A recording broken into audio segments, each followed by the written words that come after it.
and he looked over at me and he's like, holy blank, what's going on here? And he ran over to me and I couldn't talk.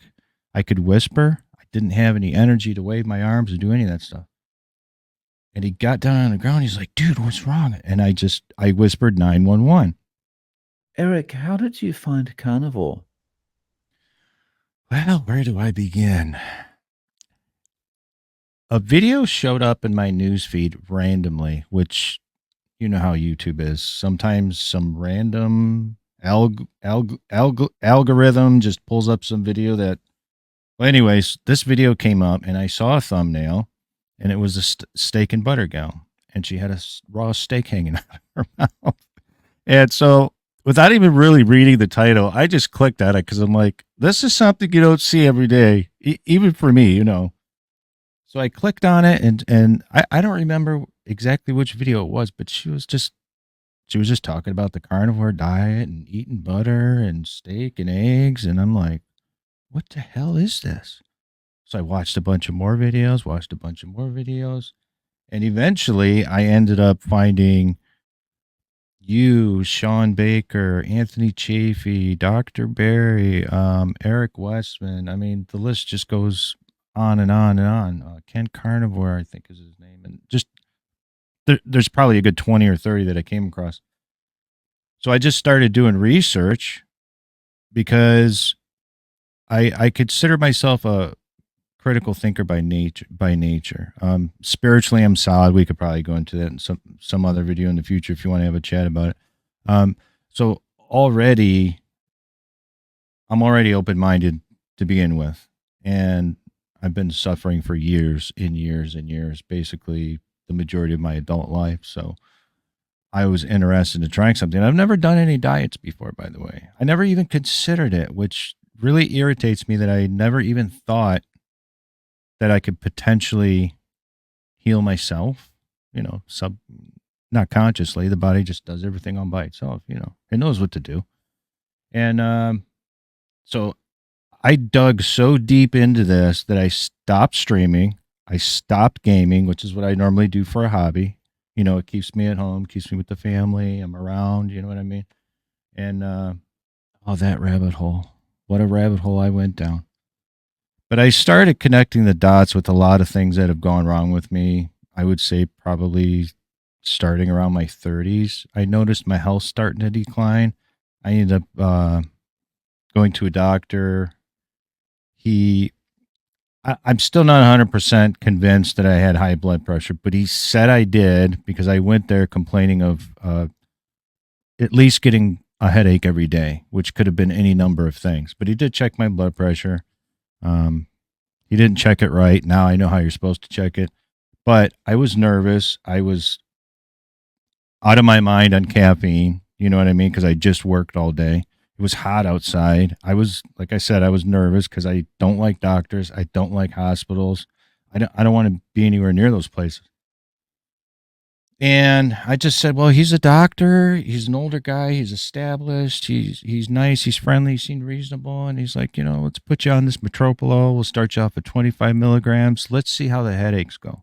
Well, the headaches went away within probably 2 or 3 days. And I'm like, maybe I had high blood pressure then, I guess. So I was on that and just didn't question it. A few years later, I didn't find out until after I was ready to leave the hospital that I had walking pneumonia. I was on a job site working with another guy. And I didn't feel good for like the 2 or 3 days previous. I had a tightness in my chest. I was kind of weak.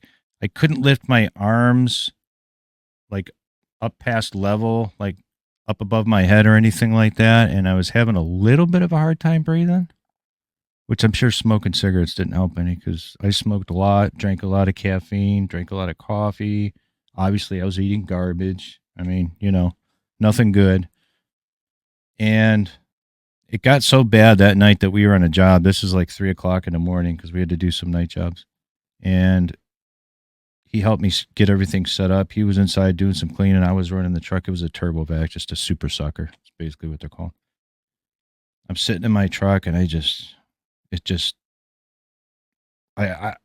I never really cared about my health, was never really concerned about dying or anything else, but I just started getting really bad. I was getting hot flashes. I was getting dizzy. I got out of the truck. I walked about halfway up to the building and then I fell down to the ground and I just laid there for a minute and I'm like, I got to get a hold of this dude because I'm going to die if I don't. I literally thought I was going to die, which maybe I would have. I don't know. I crawled into the building, crawled as far as I could to try to reach him where he was. And this was a machine shop. So there was metal parts and things like that laying around. I gathered up all the strength that I had, which was basically none. And I picked up a part and I kind of threw it sideways like you're going to skip a stone on water. And it just tapped him on the side of his foot. And he looked over at me and he's like, holy blank, what's going on here? And he ran over to me and I couldn't talk. I could whisper. I didn't have any energy to wave my arms or do any of that stuff. And he got down on the ground. He's like, dude, what's wrong? And I whispered 911. Well, I don't remember a whole lot after that. I don't remember exactly how I got from that point to the hospital, but I found out later that my boss at the time, who was just an unbelievable legend, he came, he picked me up, carried me to his pickup. He took me to the closest emergency room. I don't even remember the name of the hospital, honestly. And he carried me in there. He set me down in a chair, and I guess I woke up or came to, or I don't know if I passed out or what. I just don't remember a lot of things. And they were asking me my name and what happened and all this. And I just looked over at my boss and I said a few words that aren't so kind. And so he said, look, you guys got to do something with him. He can't talk. He can't breathe. He thinks he's dying. I mean, and so he gave them all my information because I've known him forever and a day. They took me back in there. And from what I understand, because again, my memory blanked on me, I guess, they did every test that they possibly could. They checked they checked my lungs. They checked my heart, kidney, stomach. I mean, they checked everything. They did blood work. I don't know how many hours later it was, but they did all the things that they were doing and got me stable and got me to the point to where I woke up and I looked at the nurse and I'm like, where am I? And she looked at me like a deer in headlights because I guess she didn't expect me to just snap out of a sleep and be like, hey, what's going on? But that's what happened.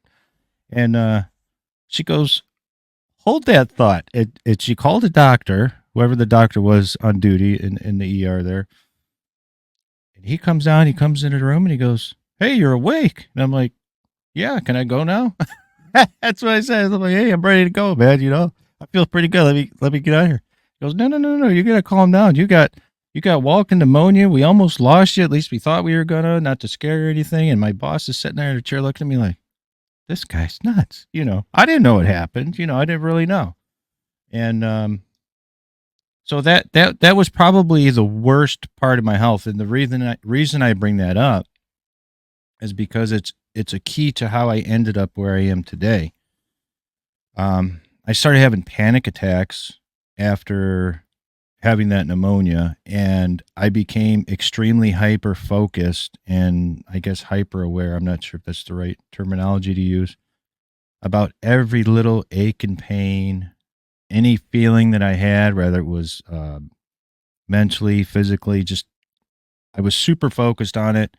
And if I felt any tingling, pain, ache, or anything, it would almost immediately throw me to a panic attack because I was afraid, oh man, maybe I'm having a heart attack, I'm going to die, or it messed my brain up pretty good. That's the best way I can describe it. But fast forward from that point, of course, eating a terrible diet, drinking lots of caffeine, soda, just regular junk food in the store, starvation. I call it starvation food because that's really what it is. It's starvation food. And when I saw that thumbnail and I'm like, this girl's chomping on a raw steak, what the hell is she doing? And then I started watching and, like I said, researching and checking all these things out. And I'm like, wait a minute. I bet I can do something here. I bet I could fix myself up a little bit, And yeah, so the rabbit hole happened. I stopped gaming. I stopped streaming. I stopped associating with anyone outside of my family. Um, I just I super focused on doing just that one thing. Um, Over the course of time, from when I got the walking pneumonia until the research time, looking into everything, I did retrain my brain to calm down when I had a panic attack by drinking cool water. So I always carried cool water with me. Work, if we went somewhere out to an event or anything, I always made sure I had cool water. And it took a couple of weeks, but after a couple of weeks, I was able to chill out my panic attacks just by drinking cool water. I know that sounds strange, but it worked for me. And subsequently, I got my daughter to do the same thing because she used to get panic attacks, and it worked for her too. I'm like, score. Um, so anyway, whew, boy, after doing all of this research, I'm just like, you know what? I'm gonna test this out. I'm gonna stop drinking soda, and I'm gonna stop eating anything with wheat in it or enriched wheat or any grains at all. That's the only two things I focused on. I did just those two things for 3 months. Now, I was still eating other starvation food. I was still using 2 teaspoons of cane sugar and my 20-ounce cup of coffee. I got one of these right here, a Contigo. This is what I drink. I drink one of these every day. Just it was sugar and some milk. I kept that, kept doing my regular eating stuff. I did that for 3 months just to see because I heard about people having carbohydrate withdrawal, sugar withdrawal, and all this stuff. Did that for 3 months. I dropped 25 pounds. Now I know they say probably about 10 of that was water. Well, good, because I didn't need to be carrying all that water anyways. You know what I mean? So I lost 25 pounds. And after that, I'm like, I feel pretty good. I didn't feel great, but I felt pretty good. Um, I I don't know if I had or have some type of a condition to where I'm allergic to wheat or enriched wheat or it's hybridized, it's GMO. It's not original wheat. It's far far far from it. And I even researched it into all of that, how they bred the plants to make the stalks shorter and make them fuller and easier to harvest and you know bird resistant, whatever they did, all this junk that they did to this wheat to make it the way it is today. And when I stopped eating it, I stopped having random pulsations in different parts of my body, which is inflammation, obviously. So I don't know if I was just allergic to it or my body just got tired of it or if it could only take so much because I loved bread. I loved Italian bread. I loved white bread. I loved toast. I loved all, rolls, biscuits, whatever. So I cut those three things out, did that for 3 months, dropped to 25 pounds. And then I said, okay, I'm feeling pretty good. Let's make sure this is what's going on. So I didn't go back to drinking soda, but I did eat a little bit of bread. And the first time I ate a little bit of bread, I had that pulsating, that inflammation, and that's the worst feeling to have. It's just for me, it was the worst feeling to have.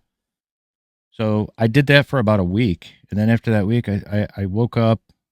It was on a Saturday, or actually, I was going to bed on a Friday night, and I said, you know what, tomorrow I'm just going to do this cold turkey. I'm cutting everything completely because I still had fresh in my mind how much better I felt just from doing those two things. I woke up that Saturday morning and that was it. I went from flavored coffee to black coffee with nothing in it, which is gross. I can't stand it. I hate it. It tastes horrible. Of course, now I put sea salt in it and I love it because I love salty. I've always loved salty better than sweet. I don't know why. It's just the way I am. Um, I've never liked vegetables. I never went out of my way to eat fruit. If there was fruit around, I might eat a piece of it, but more than likely, I would just want coffee, sugar, creamer, maybe some French vanilla flavoring, whatever. So, quitting a cold turkey, which is not recommended, I didn't find that little piece of information out until maybe a week and a half, 2 weeks ago that you should probably just slowly transition. I'm like, well, I kind of primed myself for 3 months. So I don't think, that week or whatever it was that I kind of went back to doing regular stuff. I still had a couple things cut out. So maybe I kind of transitioned.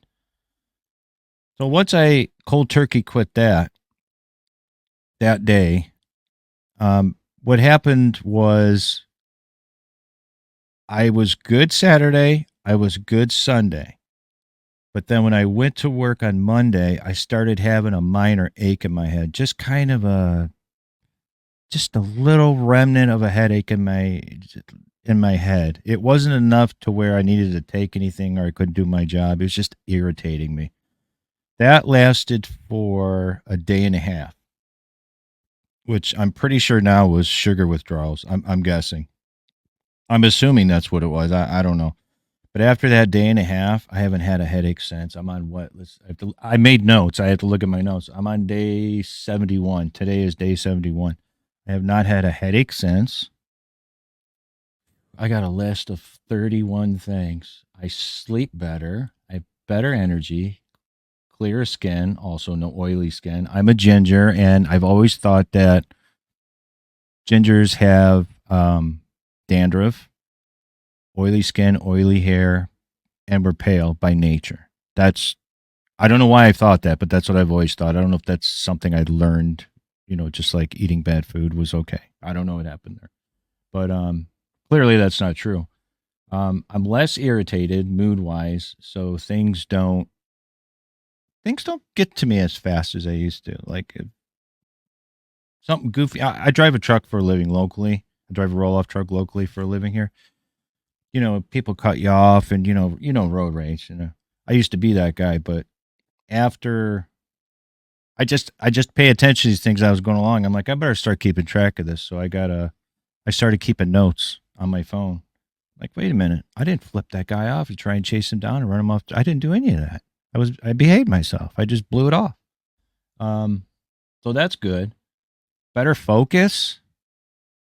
I had okay focus before, but I was easily distracted. You know what I mean? Um, but now my focus, I don't want to say it's laser sharp. I mean, I'm sure it'll improve more. It'll get better. But if I set out to do something, I can clear my mind very easily and focus on that and just go for it. Like setting up this camera for this recording today. I said I got to get this fixed up and done. So we got that taken care of. Um, I no longer have any joint pain. My left knee, you can kind of grab the kneecap and move it around, and it would ache. And I popped it out of place a few times years ago.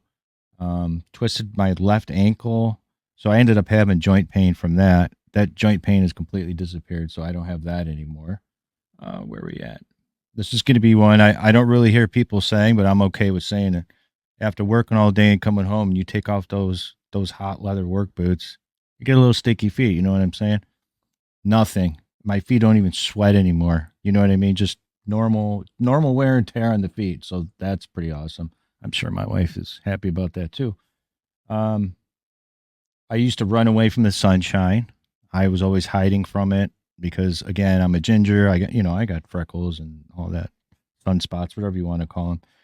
And just even walking in the sun for less than a minute, I would just start sweating profusely. As in fact, anything I would do, I would sweat. It didn't matter if it was summer or winter. I would sweat just like instantly for seemingly no reason.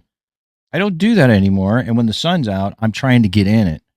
Not because of research that I've done online. It's just like one day I went outside. I was outside playing with the dog in the backyard, as a matter of fact. That's what it was. I was checking on the pool and the sun was out and it was hot. And I was like, ooh, wow, this feels really good. I'm enjoying this. And I chilled outside for a while. I didn't sweat the whole time I was out there. I didn't get burned. I'm like, put it on the list. So I added it to the list. Oh, let's see. What else do we have? Um, I already mentioned the sweating. Oh, my sense of smell increased, which I've always had a sensitive sense of smell. I could smell things from blocks away.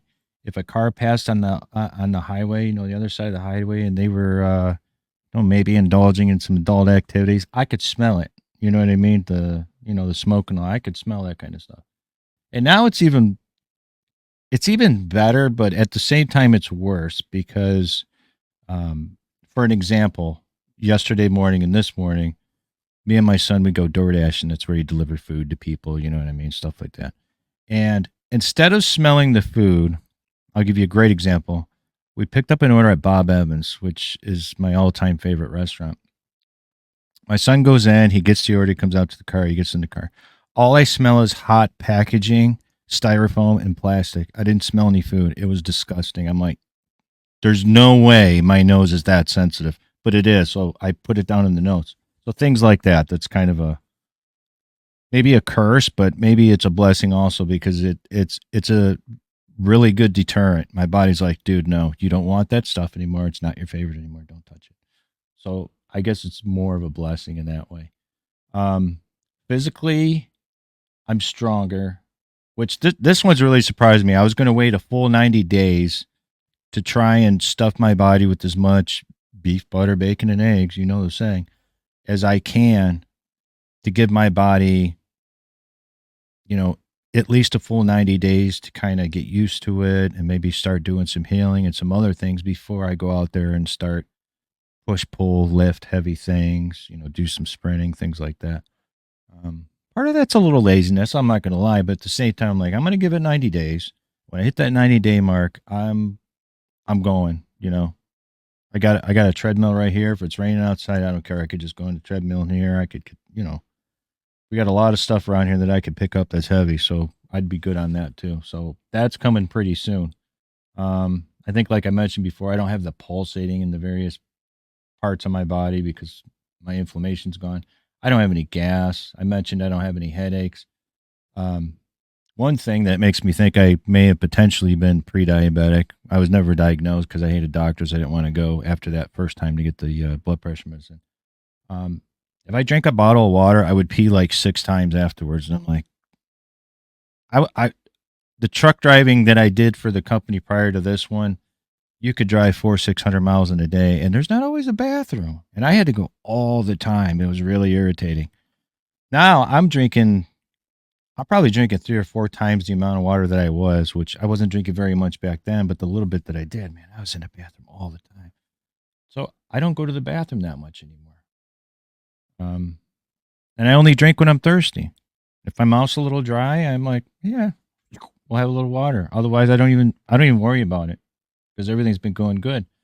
Um, I do all the grocery shopping, so I buy the family the things that they want because everybody's kind of picky, wants to eat their own thing. And I'm only eating, I'm eating beef, I'm eating bacon, I'm eating butter, I'm eating eggs and water. That's it. So it's real simple. There's so many recipes for things that you can make. Today, I did an experiment, which I won't repeat. I got some Bob Evans breakfast sausage from the store, and I'm like, well, let me see if I can eat this. It's pork, it's seasoned. Let's see if I can eat some of that. So I made 6 egg yolks because I don't eat the whites. My body reacts bad to them. I get a little nauseous for maybe 30 seconds to a minute after eating egg whites. So I take the yolks out. I had 6 egg yolks and I had probably a quarter pound of that breakfast sausage and I cooked it all together, mixed it. It was super tasty, but I got a little pulsating um, for probably 10, 15 minutes. My blood pressure went up. So I can't eat that anymore. So that's off the list. Real easy experiment. Now I know. So yeah, grocery shopping, cooking, that's all super simple. My blood pressure before I started was it averaged around 145 over 80, and now it's a steady 120 over 80, maybe a little lower on the 80 side. But I'm still on the blood pressure medicine. I've been switched from metoprolol 25 milligrams a day to lisinopril 10 milligrams a day, and because I'm a truck driver, I have to do a yearly physical with the doctor every year. So I had no choice but to go at least once a year. And when I went a year ago, she said, "Hey, would you be interested in trying some different medicine?" She goes, "Maybe it'll help with the constipation," because I had constipation, diarrhea, back and forth. It was never normal until I started this. And yeah, sure, why not? You know, I didn't know if she was just pushing something because it was on sale or they're getting bonuses or what. But I'm like, I'll give it a try. Why not? I've been on that ever since, and I definitely had less side effects from that than I did the metoprolol, so that worked out. So I'm still on that. I'm staying on that until I go to my next physical, which is the beginning of October. I'm going, and that's when I'm going to talk to her about chopping me down on this, maybe going down to 5 milligrams and then cutting it down from there because I don't think I need it anymore, to be quite honest. I stopped taking, this is a big one. I stopped taking it's basically Prilosec. I can't say the scientific name. The omeprazole. Omeprazole. Yeah, yeah. Omeprazole. I was taking 20 milligrams of that twice a day up until I stopped taking it after that 3 month primer. When I got to the end of that 3 month primer, I said, because I had done research on it, I'm like, oh my gosh, no doctor ever told me this is only supposed to be used temporarily. I can just imagine the damage I've caused to my body by taking this stuff. I was on that for years and years and years. I mean, way too long. But anyway, so I'm off of that. I don't have heartburn anymore. I don't eat every 2 hours. I have one big meal a day when I come home from work, which normally will be a pound of beef, whether it's patties or just ground beef with sea salt in it. Sometimes I put egg yolks in it, sometimes I don't. It just depends. Or it could be a combination of that and hot dogs. I guess I'm technically a dirty carnivore yet. Um, I'll get there, but I mean, eating meat is better than not eating it. So, I'm good with that. Um, so that's another great one. This is a great one. My teeth got stronger. So previous to my 3 month priming that I started, I like beef jerky. I think most people like beef jerky. It's really good. It's tasty. I had a really hard time because beef jerky's tough, and my teeth and my jaws just felt squishy, and I had to kind of gnaw on it very gently. Um, at the end of that 3 month primer, I ate some beef jerky, and I noticed that at least from here over to this side of my mouth, it's like this side of my mouth was starting to repair, and I could chew in that beef jerky like it was bubble gum. You know what I mean? Like it was Jello. It was no big deal. I'm like, okay, okay. I started chewing some on this side, and it was a little squishy, a little weak, but I kept doing it, and I kept doing it, and I kept moving it over more and more and more, and now my entire mouth is solid again. I mean, I have bad teeth. They need to be replaced from abuse for 50 years, but I can chew that stuff with zero issues. My gums got stronger. I have to go to a dentist at some point to get my damage from all the previous years fixed. But the last time I was at the dentist a couple years ago, he said I had signs of gingivitis. He said my gums are receding, but I kind of check them with my tongue, every once in a while, and I'm like, they feel pretty solid to me. They don't hurt anymore. I don't have any more pain. I mean, I have a lot of bad teeth in there, but they're not getting any worse. So I'm going to take that. That's a win for now. So we'll keep going with that. I'm sure that's going to get better. I did have a slight amount of acne before starting, which was primarily just from sweating constantly. I think potentially the sugar too. So that's minimal. I'm more stable on my feet. It wasn't super often, but especially in wintertime, which it's hard to walk on ice anyways. You can't. But I would have my days where I would just wake up and I was just a klutz the entire day for no apparent reason. And I don't have those issues anymore. Like I think about what I'm doing before I do it, and then I do it. It happens really fast, but so I don't have those issues of slipping and walking into stuff, stubbing my toe because I didn't see a table leg or something. You know what I mean? It's just I see it and I'm like, nope, I'm not gonna do that. I may have touched on it a little bit. Going down the rabbit hole of research and all these ingredients and different doctors, physicians, nutritionists, all these medications, the narrative behind all this. I'm actually super invested in wanting to learn as much as I can. If I wasn't 50 years old, which is probably a bad excuse, I probably could and should still do it anyways, is I wanted to study, go back to school and study to be a nutritionist. But I did research on that and found out, you have to play the part, you have to do residency, there's all these things. And I'm like, I can't do that. I couldn't do it. I'm too much of a rebel. There's no way I could play the role and be like, yes, food pyramid. This is all you need to do. Eat less, move more, blah, blah, blah. There's no way I could do that. So I'll do everything I can up to that point, but I won't be able to do that, I suppose. So I definitely have more of a desire to want to learn new things, which is pretty cool. Panic attacks are gone. I don't get dizzy anymore. I used to get dizzy randomly, which was a part of the panic attacks. Um, I don't really play with the scale very much. I don't really care if I'm losing weight. I know it probably sounds strange, but I didn't do this to lose weight. I'm doing this to feel normal. I want to feel like I did at 30 years old before my health started dying, basically dying is the way I say it. So I don't pay much attention to scale. I do still weigh myself. I haven't measured myself inches wise, but I have a pair of pants, an old pair of uniform pants that I could wear back then. And every couple of weeks, I'll put them on and I'll say, okay, they're one of these days, I'm going to be able to wear them. I'm getting there. I'm getting close to it. So I don't really measure inches either, but I definitely know that I'm losing inches, and I could see it in my stomach. My stomach's getting flatter, and once I start working out, I mean, it's just gonna go crazy. I'm pretty sure. Um, and I don't. I used to get leg cramps all the time before starting this way of eating, and now I get it. I'll get a little ache in one of my calves once in a while, and I know it's a cramp that would come on, that's trying to come on or whatever like that. So I'll just adjust. I take Element, so I'll just adjust when I take it.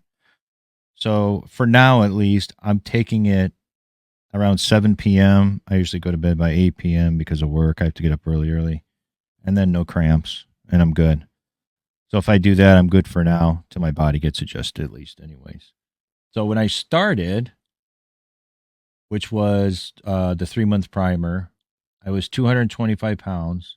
And as of yesterday, when I weighed myself, I was 198 pounds. Yes, some of that's water weight. And it wasn't really carnivore the first 3 months. I was just kind of dabbling, you know what I mean? But so that is all the things that I could think of now. And the second we're done here, I'll come up with 5 more. I know I will. But there are some negatives that I do want to go over. Very few, though. Very few. Um, the family gave me a little grief at first, and they still do periodically because they think I'm crazy. They think that I'm eating red meat and a lot of fat. I'm going to clog my arteries and have a heart attack and die. I can't really fault them for that because we're all born and raised into that system. So, of course, they're going to think that.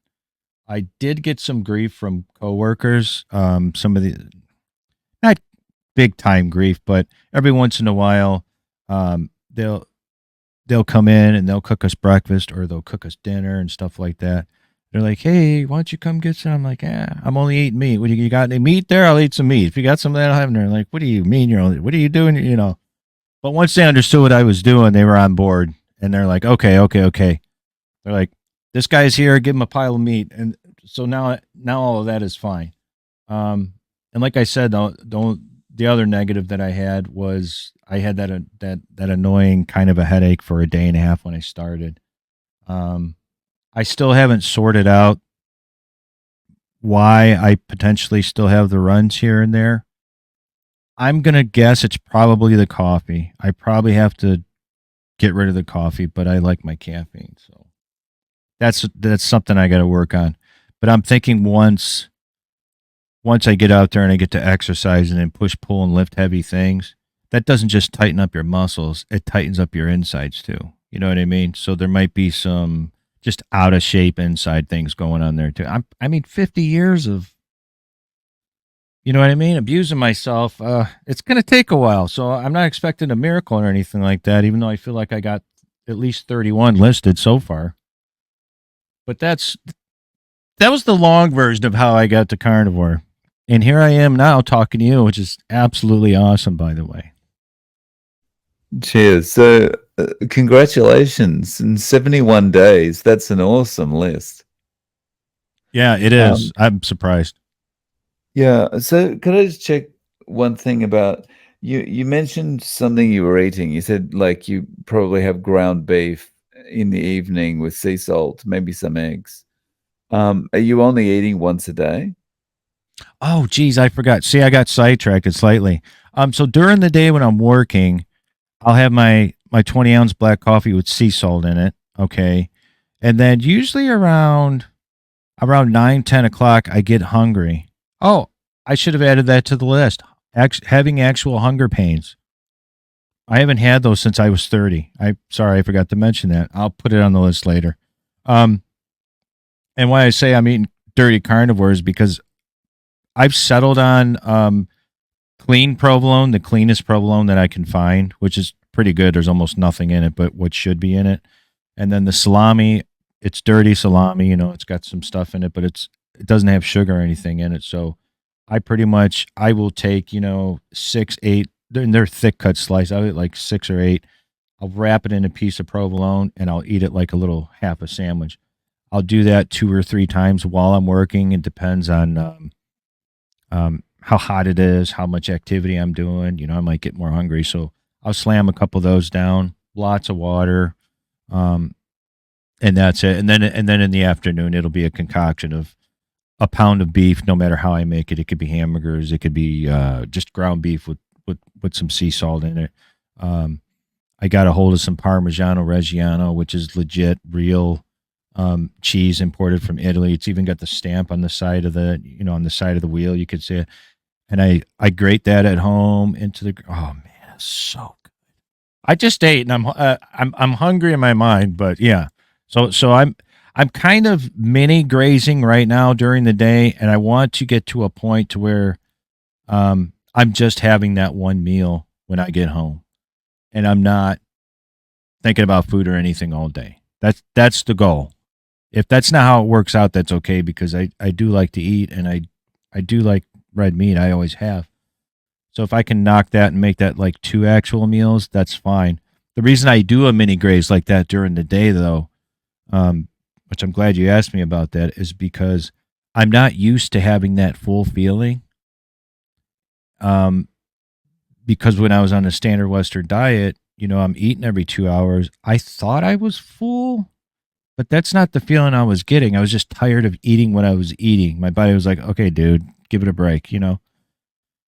But now when I eat, I'm like, I feel like I'm stuffed up to my neck and I'm just like, oh, okay, I'm not eating for 3 days. That's what you feel like. If I have a little bit of beef left, I'm just like, ugh, I can't even look at it. So now that's how I know, I'm eating the right amount. And I'm still not used to that feeling yet, and I don't like it. So I keep cutting myself a little short. I think a little up here. I'm like, so I back off a little. So I probably need to eat more, but once I start exercising, I'm sure that'll, what I mean, catch up. So you talked about your family's reaction to the way you're eating, but they've noticed your health improvements? Hmm. Yeah, I mean, I I think the real moment that's probably going to open some of their eyes is when I come off of that blood pressure medicine. I think that's going to be the point. So I'm not pushy with them very much. I will say things once in a while if I see somebody eat something, like, that's all sugar. It's not sugar, it's bread. I'm like, sugar. You know what I mean? Things like that. So I learned really fast to just not be pushy about it and to just chill out, let them do what they're doing, say little things here and there, and just wait until that day when I come off that blood pressure medicine. Plus, once I hit 90 days, I'm going to be out there, rain, shine, snow. I don't care what it is. I'm going to be out there sprinting and I'm going to be out there, push ups, chin ups, whatever. And they're going to see the physical change. They Mm, see me every day, so they don't notice the stomach getting flatter. I notice it, but they don't. You know what I mean? They see me every day, so. yeah. So you talked about you go to bed at 8 o'clock. What's your sleep pattern like because of your work? Um, I've never had a hard time sleeping, ever. Not as far back as I can remember. Even when I was on the starvation food diet program for almost 50 years there, I've never had any issues sleeping. Maybe every once in a while, like if I had a cold or the flu or something like that, maybe it'd be a little rough. But I mean, on a normal basis, I never have a hard time sleeping. So I go to bed by 8 o'clock at night. I'm up at 3:30 in the morning to give myself time to make sure I got everything ready. I got to get my salt coffee. You know what I mean? I got to have my little caffeine. Get my lunch together in the morning, and then I'm at work by 4:45. So I do that 5 days a week. I don't have any issues getting up. I don't have any issues sleeping. When I lay my head down on that pillow, I have my phone next to me, plugged in on the nightstand. The alarm's already set. I have it automatically set for every day. Um, I'll play some longer carnivore styled videos because soak in the knowledge. You know what I mean? Something that's maybe an hour or something like that, and I'll put that on, and usually I'm gone within 10 minutes. Next thing I know, my alarm's going off. So no issue sleeping ever. And is there any change in the last 71 days with how you feel when you wake up? I would say definitely for sure. I used to wake up every day and just hate the fact that I woke up that day. I know that sounds extreme, but the majority of the time I would wake up and just want to hit the snooze button and just not get back up. Just like I just you just it's almost it's kind of the I used to drink a lot when I was way younger. It was the equivalent of waking up and having all of those crappy feelings minus the hangover part, the actual headache part. You're just like, "Oh, dude, I got to do this again." That's how I used to feel. Now, the majority of the time what happens if I'm really tired, I'm doing stuff outside and I, do a little more physical stuff than I would normally do. Um, Sometimes I'll hit the snooze button.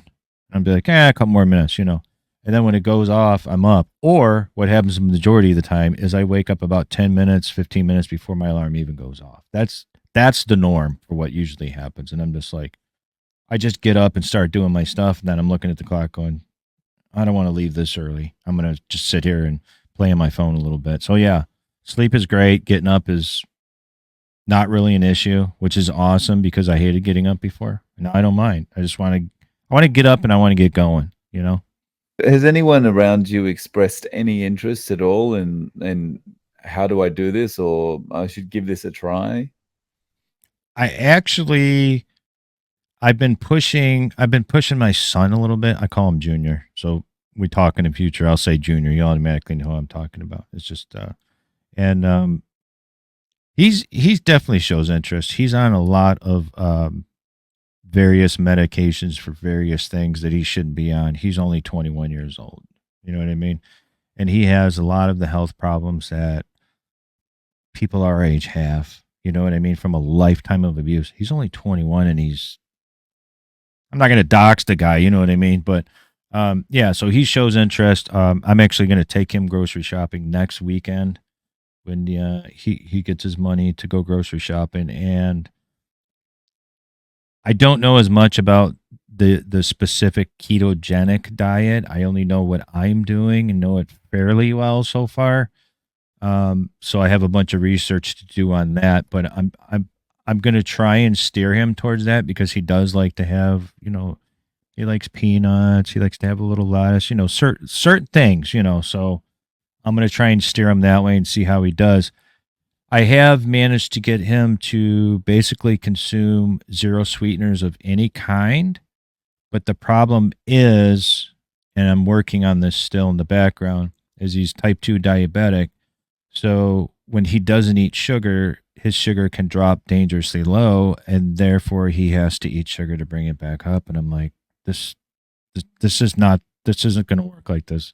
So, I have to work with him and get that figured out a little bit better because the medical team that he has are I'm just gonna be blunt. They're pill pushers. You know what I mean? That's all they are. They just here. Oh, you don't feel good? Here, take this. Oh, there's a side effect from that medication. Oh, well, take this medication to take care of that side effect from that other medication.